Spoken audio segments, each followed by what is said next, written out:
Hello and welcome to Talkin' Baseball Winter Meeting Special with our field reporters on the ground in Nashville. Mariners made a trade with the Braves, rumors, and more. Let's do it.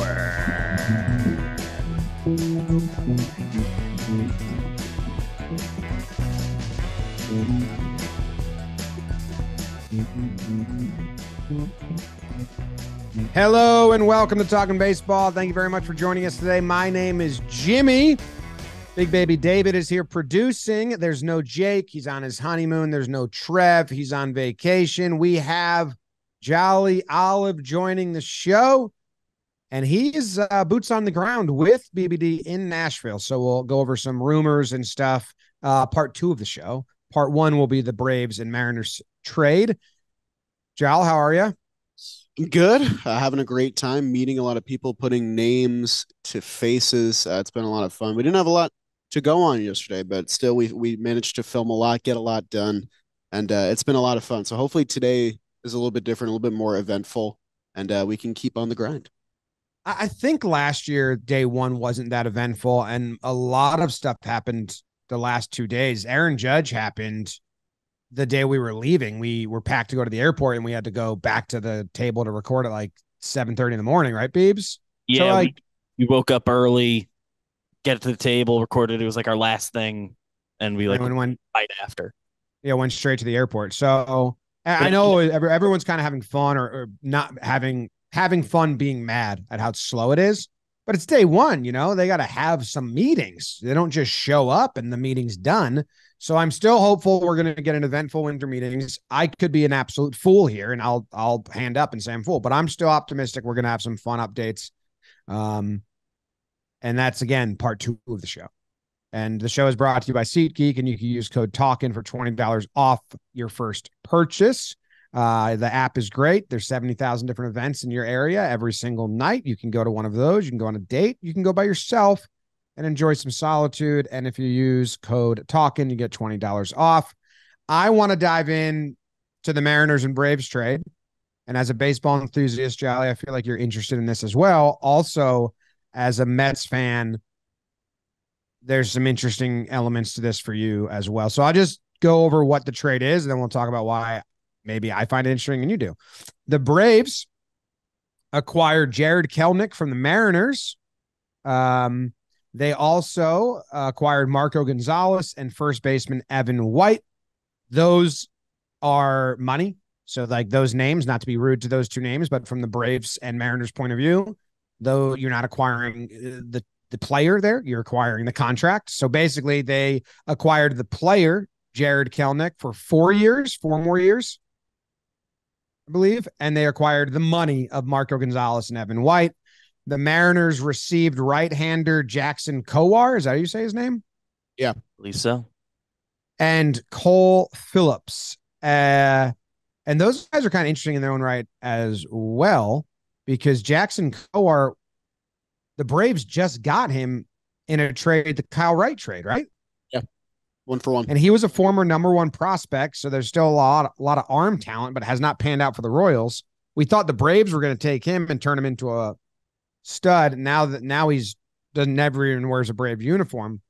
And also Cole Phillips. The biggest question here, Jolly, is like, what the hell are the Mariners doing? I think that's the surface level reaction from everyone is like, what are the Mariners doing? Well, there's two roads you can take. It's one of them is the Mariners freed up $30 million. They're probably going to make a big move. The other road is the Mariners freed up $30 million, and that's the end of the story. And I think it's kind of down that road a little bit. I mean, with the Evan White aspect of it, I wasn't even aware of the extension that they gave him early on. He was a big prospect for them. They really liked what they saw. They gave him a $24 million deal over 6 years, and I think they just wanted to get that off the books, and that was attaching Gonzalez to this. He was worth $12 million.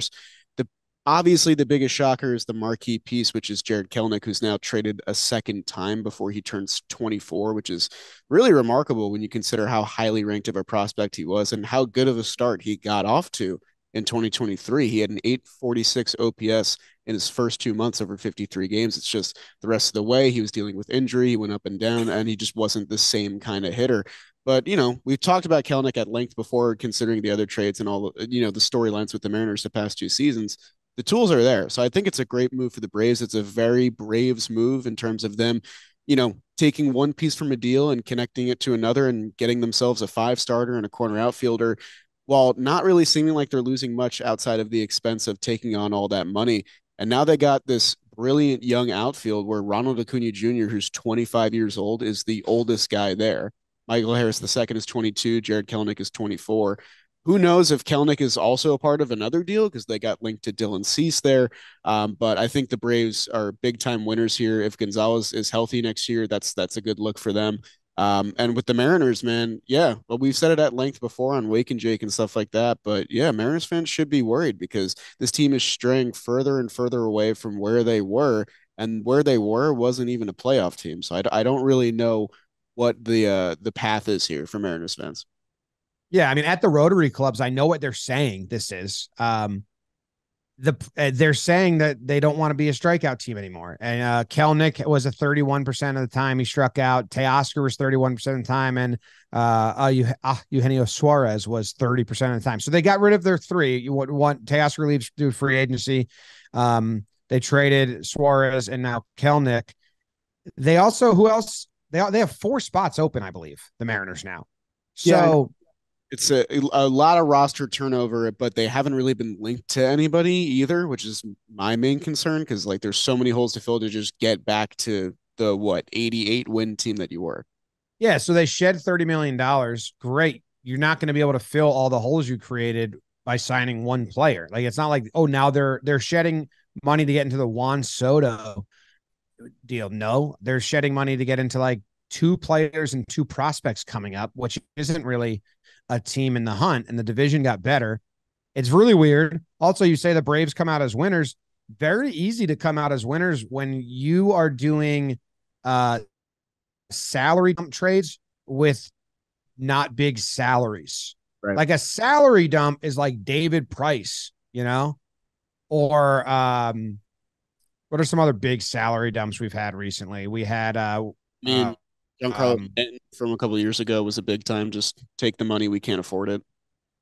Yeah, not these. Yep. So like the Braves are like, what? We don't. That's fine. That's not like they're supposed to hurt to take the money on. It's supposed to be like, oh, this is a lot. The Braves just did this, and they might do more moves on it. Like they don't give a shit. Marco Gonzalez is going to be out because they're going to bring in another pitcher. They go get Cease or something. Like the Mariners are making it very easy for other teams to have fun. They're salary dumping, in my opinion, but they're saying they're getting rid of strikeouts. It's going to be interesting what they do to replace these bats because they were like, they weren't, I'm not going to sit here and say they were amazing, but they played. They had at bats. Kelenic had a really good start of the season. Then he got hurt, was battling injury, and not great. But again, the Braves traded for Kelenic as a spring training position war. Yeah. You know what I mean? Like if you trade for a player and you are salary, you're eating money. Usually it's like a Juan Soto situation. We're like, yeah, we're going to eat money, but this dude's going to be our 3-hole hitter and he's going to be an everyday player. Kelenic might not even like be in the starting lineup, and they know that. So the Mariners are making it a very fun time, very fun team to trade with right now. And yeah, they're not linked to anyone big. I like the MLB trade rumors. They were like, so who are the Mariners going to go get? Because they don't want strikeouts, but they also don't have money. They're like, maybe they said Whit Merrifield or Lourdes Gurriel Jr. Like maybe they go try to get those guys. Like, okay. If people are trying to theorize like the fun, like Soto go there situation. Like I think Dipoto has a very limited history of trading for 1-year guys. Like he for as much as he trades, he doesn't do a lot of 1-year dudes. And on the Braves end, another advantage they have of all the dudes they signed to what are now looked at as below market value extensions. They're like, oh, they took on enough money to make like one of those normal, and there's still so much room for them to play with all their dudes. I do think there's a way where the Mariners come out looking nice here. I mean, still, they're not a trade away from getting back into a competitive state. And it's frustrating because they have this really good young controllable rotation that is at their disposal with guys like Bryce Miller and Brian Wu at the back end who just came up and are showing they're capable. And you're going to be wasting that. You just signed Castillo to this massive 7-year extension not that long ago. It was 2022 at the end of that season. And now you're sort of you're closing the window on yourself for no apparent reason. And you're giving teams like the Braves the excuse to not bring back a guy like Eddie Rosario, that now they don't feel the pressure to sign Rosario to a 2-year deal or whatever, because they have a guy like Kelenic who's under control until 2029 is going to cost them $1 million this year. The Mariners are a market that can operate in that way. They're fully capable. They sell out games year in and year out, and they've recently had their best season. And I think it's just frustrating. They get pieces back in this deal in Kowar and Phillips. Kowar, obviously, a frontline prospect kind of guy, a former first round pick, had bad numbers at the major league level, had injury history. Cole Phillips, I think, is their number 15 prospect this year. He doesn't even pitch last year. So there's no immediate answers there. So Mariners fans should be irate. And the fact that they're not linked to anything, rumors is all we have to grasp at right now. And the fact that you're not even hearing their team name and anything involved is super disappointing. All right, what if the Mariners take their next steps and they sign Whit Merrifield and they trade for one of Randy Arozarena or Isaac Paredes, who the Rays are, shopping and supposedly shopping, and that's what they do. Are they better than last year, or are they the same as last year? I think they're the same. I mean, you get rid of that strikeout problem. The Rays selling high on somebody always tends to scare me, and that's like actively what they're trying to do with Paredes, who has a lot of similar peripherals to Teoscar Hernandez. By the way, they're very similar batted ball profiles. Whit Merrifield, I think, is a cool signing for them. It gives them a little bit of versatility. But yeah, I mean, you're just getting back to the baseline of where you were at last year, and the ALS is going to continue to improve. The Rangers and Astros obviously aren't going anywhere. So you needed to have a splash move ready to go this offseason. And this offseason's weird because the position player market is kind of weak, but it's also top heavy. So if you make a play for one of these big guys, you can really consider this winter a victory. But like, I don't see that happening, even with them freeing up this money, because $30 million, what does that get you? Less than 1 year of Shohei Ohtani. I don't believe they're a real player there. And then Soto, they're not going to have any dreams of extending, and they're not in this 1 year window. So, yeah, I think your proposed plan, if all of that comes together, which is a huge if, gets them back to an 85, 88 win team. All right. I tried to find some silver lining for all our Mariners listeners. We didn't really do it. Yeah, it's hard to. I just think this trade's so interesting because Marco Gonzalez may not be in their rotation come opening day for the Braves. Kelenic may lose the spring training battle and be like at AAA or a bench outfielder on opening day. And you'd still be like, yeah, but Braves won the trade. Yeah. Because they didn't even have. So in theory, they got these guys as options or depth for Kyle Wright. Yeah.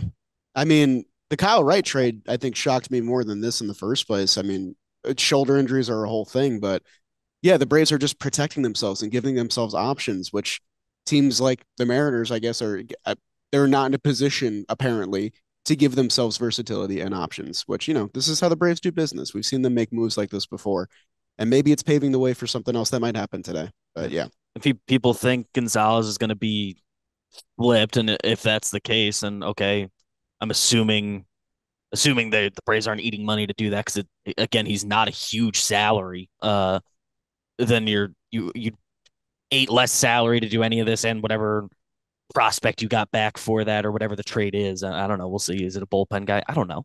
But I know the Braves didn't win. Looks better. I know the Braves didn't win in the playoffs, and they need to win in the playoffs. But boy, is it fun to have like that much talent locked up and just get to fuck around on the margins during the off season. Yeah, seriously. I mean, they can involve themselves with anything, whether you believe them in and on to Ohtani or not. But yeah, when you establish a massive winning culture and when you have this resume of making great moves and great extensions, like, yeah, people are going to want to come play for you in free agency. So I'm hoping, or I'm not hoping as a Mets fan, but I'm curious to see if this is the year where the Braves finally like punch a ticket and sign a big free agent, because I think the most expensive player they have on their books is Matt Olson, who's making 24, 25 in that range. So they could blow that open completely on their payroll because they have the money to do it. So, Damn. All right. Well, that wraps up that.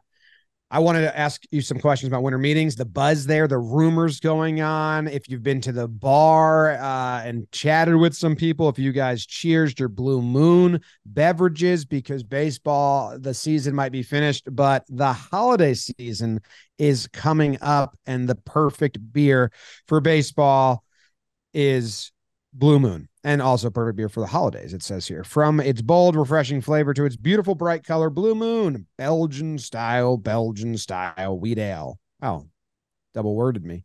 Is made brighter for the holidays. I like Blue Moon. It is a good holiday beer. I do agree with them there. So go brighten up the holidays with the beer that's made brighter. Get Blue Moon Belgian style wheat ale. Is that what it's actually said, or are they double wording me? Blue Moon Belgian style wheat ale. Light sky and moon haze, delivered by visiting get.bluemoonbeer.com/baseball for delivery options. That's get.bluemoonbeer.com/baseball. Made brighter. Celebrate responsibly. Blue Moon Brewing Co. Thanks to them for sponsoring the show. All right. I feel like the Soto, Yankees, Blue Jays, Ohtani is the only real gossip. I don't know if it's the only gossip people care about. I don't know if it's like, well, the free agency doesn't really start until Ohtani signs, and trades don't really start until Soto gets traded. So that's all we are, that you got to start the race. Is that how it feels there? yeah, definitely. It kind of feels like the balloon is, waiting to pop and everything is kind of, being recycled and said in different ways just to get headlines out there and keep people invested. We've heard some interesting things. There's a lot of Mets beat reporters here, and obviously the Mets are going to be active in some capacity. They're linked to a lot of names. There's also been like conflicting reports because Eduardo Rodriguez is here, and some people are saying he might sign before Ohtani, and maybe he bursts the bubble and a bunch of teams in the middle of the pack could be in on him as well. But yeah, the general consensus and the vibe and the things we're hearing is that until Ohtani goes and until Soto goes, nothing else can really go. They're kind of setting the market in that way. And it's fun to speculate, and I'm sure we'll do that in the back half of the show. And minor moves can be made that the real baseball, nerds can get into. But yeah, the explosives and the fireworks are not going to go off until these main two headline guys, do something or give us something to chew on. I don't know if Erod signing early changes anyone else's timeline besides maybe Monty. Like, I don't think it even affects Snell. No, Snell and Monty, I Yeah, put I think an I echelon think above. like maybe it unlocks whatever the tier like below those guys are, but how many guys fit into that, and how. Yeah, like Erod, go sign somewhere. I don't think you're connected to the other domino pieces in all of this nonsense. Yamamoto is also a piece that could go early, but I feel like there might be he's waiting Ohtani out, or they might. Feels like there's just such a culture of respect and like respecting your elders that there might be like, oh, Shohei, do you want me to wait until you sign? Because I will. I Or don't like, no, know, you go ahead. how much I don't that's. know. I'm just Yeah, don't know how much that is necessarily directly tied into it. I know last week while you were away, like the news on Yamamoto was just not meeting with anybody face to face till after. So he's next week, he'll start directly meeting with teams. I'm sure his agents are talking to people this week, engaging stuff. But how's this set up in Nashville? Can you see the GMs walking around? Would you recognize most of them anyway? Yeah, we're stationed right by where manager press conferences take place, and we're right outside the ballroom where like a lot of the like Hall of Fame stuff was going on, and probably the Rule 5 draft stuff tomorrow night. So we're kind of in the intersection of all that, which is cool because you're able to catch people coming and going, which is how we got Torey Lovello, how we got Carlos Mendoza yesterday. And nothing happening is kind of a bummer, but it also kind of invites like more fun questions and more silly content, which is also like kind of the spirit of John Boy Media a little bit. And like I think it's nice because you're not really getting a ton from these miniature press conferences. So when you're able to catch them as they're coming out and give them something fun, I think that's really enjoyable. And we're actually going to get like the back half of the managers' press conferences. They're going to happen today, and it's a lot, of the bigger names you get excited for. Like Stephen Vogt's going to kick it off. Aaron Boone is going to be later in the day. He's going to draw a crowd for sure. So I'm excited to see what else we get today in terms of like short form content and stuff that we can deliver. Because it was nice to see you kind of felt like everybody was on Twitter and on social media waiting for something to happen. So when we could put something out there, it's like, hey, we don't have any news, but like here's like something fun that you can chew on for at least a minute. It felt good to get like a lot of validation from that. So hopefully we get the buzz is cool when like the Arson Judge tweet happened. That was like, to be at winter meetings when everyone there cared deeply about this and also thought it was it's such a nerd thing. Any like convention is that, so like, this everyone here is in on this inside joke. And that's like Arson that's Judge. the one thing we haven't seen yet. Like everything stopping in motion, everyone getting the news at the same time. Yeah. And I think the more that it doesn't happen, like a full day of nothing yesterday is only building it up more so today, so that when it does happen, I hope it like we have the cameras out because it's probably gonna be like a big moment. Yeah. Yeah, the way that the media area is laid out with all the TVs and stuff, you can tell like you will see just a flood of people start moving a certain direction, and that's gonna be very funny. We'll say we went in 2018 was the first time we went, winter of 2018, so before the 2019 season, and then the next year, before the 2020 season, and then they didn't have it for 2 years, so we went last year before the 2023 season, and December of 2019 is when Cole signed with the Yankees, and then last year Judge, but you also had Rodon. You had a ton of different signings, and we got like good buzz both times. The first time we went was Harper Machado when no one signed. They had to make that like free agent spring training. Yeah. And we were sitting next to Michael Kay, and I don't think he's been back since. He said, I'm never going again. This was such a waste of time. Yeah. And it really was. So Like, I hope we get some stuff this year. yeah, like for me, it's my first one, so I'm like kid in a candy shop trying to film as much as we can, like trying to talk to as many people. And it's really funny to see the dynamic of writers that have been doing it for like 4 or 5 plus Oh, years. yeah. So over it, like they're so done with it. Like last year might have been Everything we a say special about case. like press boxes now, like, oh, all these people kind of hate Yeah, it. they're like what people say I'm like. But when you actually see it, like I'm not that jaded and I'm not that out of it yet. They like hate the sport. You know what you'll see from reporters, and I will say 95% of the reporters that we've met in the baseball world and at winter meetings are incredibly kind to us, especially Jake and I didn't know if they would be like nice and all that. But you will see some of the sour eggs drop articles right before manager scrum. So look out for that. If like you have the Dodgers manager coming or Booney or something like that, some like new theory or like, oh, I just heard this happened. So the manager sits down and then they say, did you hear about this? And then I haven't even heard that. What are you talking about? And then they explain it to them. And then it's a moment. And then people go, wait, I haven't heard that yet. And they go search the article. That happened a lot last year. And it was like, ugh. It's a good tactic, honestly. Yeah. Yeah. And last year, Booney was like right after Arson, right? He was that wasn't planned, but yes. That was a different thing, but just that was crazy. Speaking of arson, we do have a tweet from the man of the hour related to Ohtani. It's nothing groundbreaking. He did say just now, Ohtani did tell some folks he knows before his probable Jays Florida visit, he has a positive feeling about Toronto. Don't discount the Jays, which kind of feeds into what we're going to talk about later, but still. The Jays are in. Have you seen Heyman in the wild? Yeah, he lingers a lot from what I've seen. Yeah. I was gonna got feed coffee into with him it this morning. before. He's like a Roomba that's batteries dying. That's how he navigates a room, just kind of corner to corner, slow. I haven't seen him look up. I haven't seen him look up. Like we've talked. No, he doesn't look up. He doesn't look up. Bob was incredibly nice in the interactions we had. So nice. Jeff said hello. Of course, we're friends with Jeff, and like all the athletic guys, all the beat reporters from New York were incredibly nice.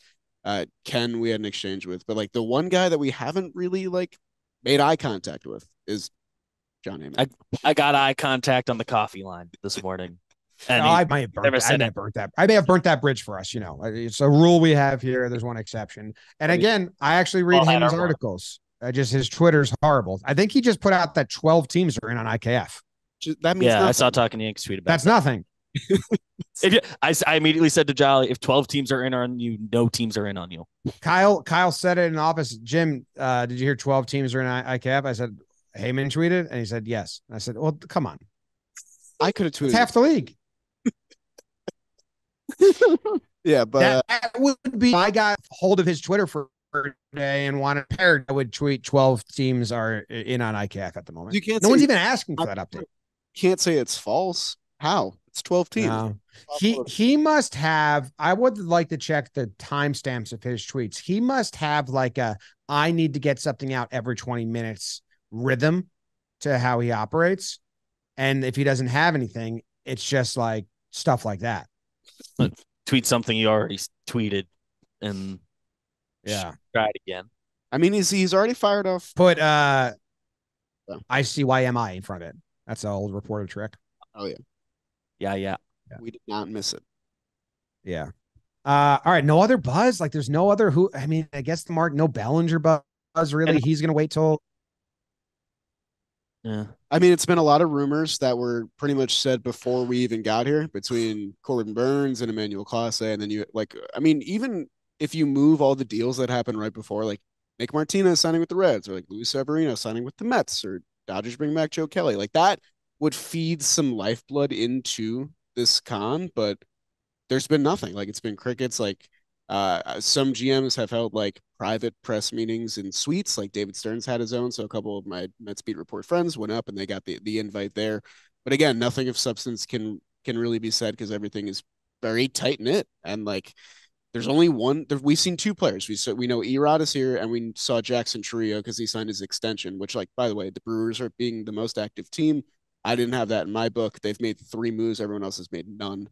But the fact that like players aren't even really here and like agents, like they're few and far between. It's just we're all waiting for the bubble to burst. Do you want to run through some of these moves? I guess like there's not. I don't think there's much to chew on, like the Mariners Braves one, which was kind of interesting. But there's some updates we can just rip through. Yeah, sure, totally. What do you want to tackle? Do you have, let's see, I'm trying to see if there's an active list somewhere I can just read through. The Brewers, what have the Brewers done? They gave a crazy extension to a minor leaguer. Right. They extended Jackson Chourio. They signed Wade Miley back to a 1-year deal with an option, and then they signed Joe Ross to a 1-year deal. Joe Ross. So some 1-year deals. What's the name of the minor leaguer? Is he in what position is he playing? Jackson Chourio. He's a center fielder. I believe he's currently ranked the number 2 overall prospect, depending on what website you look at. And they gave him like $100 million over 8 years, so they bought out 2 of his free agent years. So they gave him an 8-year contract worth $82 million. It makes him the second highest paid player on the Brewers going into next year, only behind Yelich. And it's kind of like the Corbin Carroll deal from last year, where like they gave him the 8-year, $100 million deal before the season started. It turned out to be a pretty good looking deal from the look of it. But the thing with Corbin is that Corbin played like 40 games in the year before. So they were like, okay, he's seen MLB pitching. There's a sample. Played in a game, made his debut. The Chourio one is really kind of risky and interesting because he hasn't played at all. And like the only other time we really saw that happen was Luis Robert, who got $50 million before he played. And like he turned out to be a great player. He had a great season last year, but all of it kind of points to the Brewers just trying to get ahead of it and be cost efficient and like enter this new era where they're going to sell off a bunch of guys. And Chourio is going to be, I guess, the focal point of the next era of Brewers baseball. How old is he? He's young, 20? I think 19 years old. Jeez. So he'll still be 27 when he hits a free agent. Exactly. So you can't really turn that down if you're him. Of course not. I mean, it's guaranteed money. It's more money you've ever seen in your entire life. But 2, like, yeah, you're going to hit free agency again. And if your big league career pans out the way everyone else is expecting it to, and probably you are expecting it to, then yeah, you're due for another paycheck later on. Yeah. But if you're going to hit free agency, if he's 24 years old, there's no way you can sign that because you need to be a free agent before 30. Yeah. And there's 2 at the end too. So if like he can exercise those as well. So like it could turn out to be an $100 million contract. And it's the first deal the Brewers have made without like David Stearns in the front office too, which I found really interesting. And who knows? Maybe they're going to make more moves. Like you can't really count them out, I guess, because the NL Central is kind of weird, and like maybe Chiriot turns out to be this great major league player, and they can, they don't have to leave this window necessarily. But yeah, there's a lot more work to do. On the Brewers, and this is literally nothing, but I did see their new manager walking out of the hotel with his suitcase this morning, so they might be done. Oh, that might be done. Nice guy. Really, he's really nice. We love Murph. Yeah, we met him at one of the funnier press conferences from yesterday. That's funny. Yeah. They're probably still here doing stuff. This headline just cracks me up because of the guy's name. Very inappropriate and childish of me, but Woo Suck Go has been listed. What's funny about that? I don't know, man. That's crazy. Translation. It's spelled WOO space SUK space go. Woo Suck Go. I've heard he's pretty good. He's out of no way. Young Hoo Lee also posted. People are still talking about him. I am very confused. I'll take Trevor Plouffe's normal role here. I am very confused why people are excited over, or as excited as they are over Young. What's his name? I just have it in front of me. Young Hoo Lee. His situation's kind of. I'm fascinated by him. I'm excited to watch him on a team that isn't the one I root for. Is the talking point I've had with people. There's just not any history. There's one guy in the history of MLB that has come over from the KBO and been an above average bat. One, and that's Shin-Soo Choo. Yeah. It just doesn't really happen. They don't have like fast pitchers in the KBO. He didn't see like a lot of 95 mile per hour plus at all. Now you can have like defensive wizards and decent ball players that are MLB players, but the money you might have to pay if that's like what it is, or like to think he's going to come and change your team in the next 2 years. Like it's just never really happened. He gives me a very similar vibe. And I know this is a Japanese player, not a Korean player, but Shogo Akiyama came over a few years ago, signed with the Reds on like a very cost-efficient deal. And he profiled like the same way. He was like defensive upside, can play all three outfield positions, slap hitter, a little bit of pop. And then he came over and he just couldn't hit fastballs. Like he couldn't deal with major league velocity. He never hit a home run in 142 games. And I'm not saying that this is what Jung Hoo Lee is destined for, but yeah, he's one of these guys where I'm like, I'm intrigued by him, but I don't necessarily want my team to give him like this 3-year guaranteed deal and make him like one of their key position players. Cause I think he's kind of in that echelon of like Kiermaier or maybe like Michael A. Taylor or something like that, where like you don't necessarily want him to be in your starting three outfielders. And looking at like metrics that are out there, Lee's for some reason gotten this reputation as like a defensive stud and speedster, and that's not true. Maybe that is proven wrong once he comes over to America and we get our Statcast on it. But like it's he can play center field, and maybe he's like an average corner outfielder. Is the like articles I've read on it. I have something to confess. I botched what I said earlier. Shin-Soo Choo went through the minor league system. He never even played in the KBO. He's like so he doesn't even count. Yeah, so I don't know who the best player position. Like we've had pitchers to come over. The other one would be Ha-Seong Kim, who that whole first year and a half, it was a transition period for sure. The last 2 seasons, the numbers are pretty good. He hit above league average, and obviously he's a defensive stud. He hits homers now. Yes, and he's a defensive stud, and I think he's a great, phenomenal player. But there's an adjustment period, even with a guy who. But there's and even then, he's never had an 800 OPS. Like it's not like this guy's supposed to hit. Like I just don't think it's gonna happen.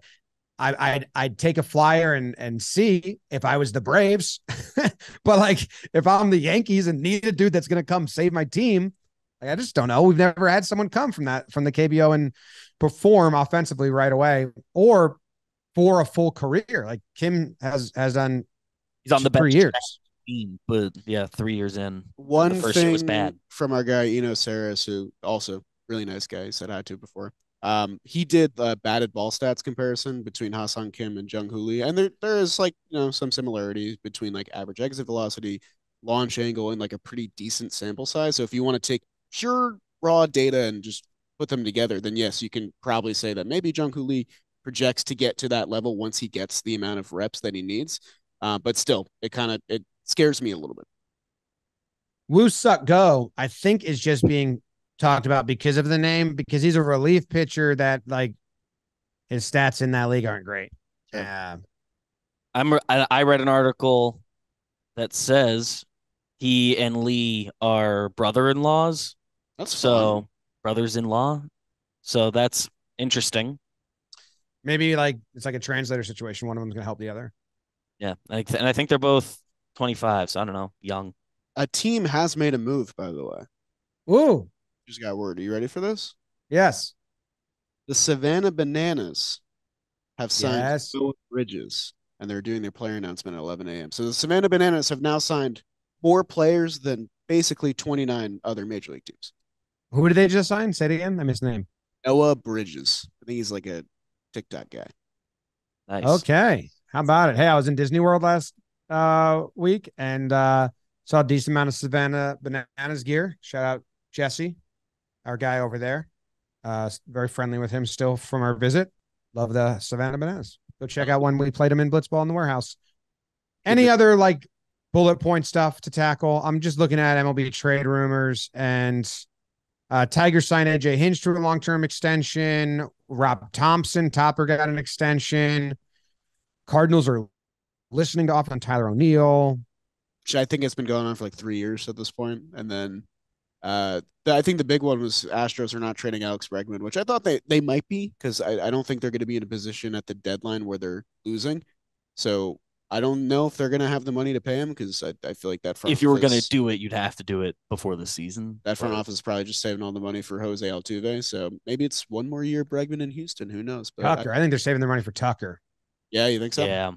I think the owner, what's his name? I think he came out, or maybe it was the GM. One of them came out and said, like, I think it was the owner. He was like, but he said, like, we want to retain Tucker. Like, we're very interested in keeping Tucker. At some point, he did say Do you that. think He Altuve probably was. would leave then? Because he hits free agency in 2025, so he's got that one more year. That's it. Who, Tucker does? Jose Altuve. I don't know. How old is he? He's gonna turn 34 next year. He's been in the league for so long. Oh, and like Yeah, part of me wants not part of me, all of me wants Altuve and Bregman to be Astros lifers. yeah, that's where I'm at. So I hope they stay. That I think that's the best way to reward a fan base, and that's the best way to like keep fans interested. And if they can still compete, now it's an open market for a reason. You got to be able to pay for talent to retain it. But I would be. This isn't even I don't want this to be perceived as an anti-Astros thing. As a pro, I want for Astros fans, I want them to keep those guys on that team. It's more fun, and for people that like to hate the Astros, it's more fun to know your guys. So like, I just very much rooting. Same way I wanted Freddie to stay in Atlanta. Yeah, and I mean they got it done with Biggio and Bagwell, so it'd be kind of cool to see like generation to generation. Like here's another midfielders that stayed Astros their entire careers. But I still think that like it's gonna be hard to do with both of them, like because the Astros just are they're very reluctant to spend money. I talked with Ari Alexander yesterday, who covers the Astros, and he was just telling me some things about how stringent payroll is going to be and how they're always kind of entertaining. Like, yeah, we're open to spending more this year. We're fully capable of, and then it just never really comes together. And they kind of got burned on the Rafael Montero deal, so who knows where their headspace is at. But I thought it was interesting that they're saying no way we're trading Bregman. Maybe it's smoke and mirrors. When are we gonna get Trout rumors? Yeah. When is that? I mean, there's Ever? it's a teammate of Trout. I feel like we should start talking about him. We talked pre-show briefly and we alluded to it a little bit, but like Jack Curry has now started tweeting about Ohtani and the Blue Jays and some thought processes there. Feels like we should probably do a formal like 5 minutes on Ohtani Blue Jays rumors. Yeah, he said. Yeah, what do you guys got? Because in my mind, it's the Dodgers. Dodgers until it's not. So you got to I convince me because I'm maybe the hardest person to convince. I, I'm fine with being wrong here. Um, why should I believe the Blue Jays are going to get him over the Dodgers? The Dodgers, every move the Dodgers have made for the last 2 off seasons have been like, well, they're saving for Ohtani. I and talking to a couple people this morning where it definitely feels like today there's been more people buzzing. And who knows how much is hearsay, how much is just collective people trying to come up with something. The prevailing thought has been like, why are the Blue Jays even rumored as part of this if that's not a place Ohtani is very interested in going? There's been talk about how Japanese players have different tax implications than like American players who choose to play in Canada. So he's one of the few people in the world who you aren't losing money by choosing to play in Canada. Hand up, Ohtani doesn't care about that. He foregoed his posting to come to the US. He lost so much money when he came to the US early and didn't like play out all his years. I think he's already proven like the excess on top of the contract he's going to get isn't going to really change. So Sure. I know that's there, but it doesn't sway me. Fair to not be swayed by it, and I think the Dodgers are still very, very, very much involved. But and the other scuttlebutt that I've been hearing talking to a couple people is just Ohtani's very interested in Canada because like baseball's a little bit secondary and he can be kind of a normal person in Toronto. Like guys, Drake lives in Toronto and is kind of normal. He's intrigued by the idea of not having to be the most famous person in the world. Believe whatever you want. That's what people are talking about. If he goes to the Dodgers, he'd be the 900th most famous person in LA. Yeah, that's a good point. So, listen, if the Blue Jays get him, I'll be so excited and shocked, and it'll be like holy shit, like that's crazy because I am so ready for Dodgers. I think the like thought there, whether or not it happens, don't know. Nobody knows. Nobody knows when it's going to happen. I think just people are getting the sense of like, oh, don't be dismissive of like the concept. Which I'm not, you aren't, but just it's an actual, it's on the table. Is just what people are starting to say. people are playing like His the agents. team payroll game too, because like the Dodgers right now have a ton of money not on the books. Like they have a smaller payroll for 2024 than the Colorado Rockies right now. They're at 130 million, but like the Blue Jays are not that far away either. They're at 142 million guaranteed. So they both have that leeway. And what Jack Curry tweeted, which kind of kicked off this whole thing, was about how they renovated Rogers Center and they put a lot of money to fix up the stadium and drop attendance. So I'm sure if he's saying that, then it's got to be a factor because why is Jack Curry even bothering? Right, and so if it's something that bears mentioning on like a yes broadcast, then yeah, I think there's definitely weight to that being true. But right now, it feels like a 2 horse race. Like I forget, I think it was Buster Olney tweeted yesterday that like the Angels were still a player. I just don't see a world where that happens. How funny it would be, sure, but like to waste all this time and then just go back to the Angels would be ludicrous to me. So it is a 2 horse race, but it still does feel like it's Dodgers until it's not. Say that stat about the Dodgers you said, payroll again.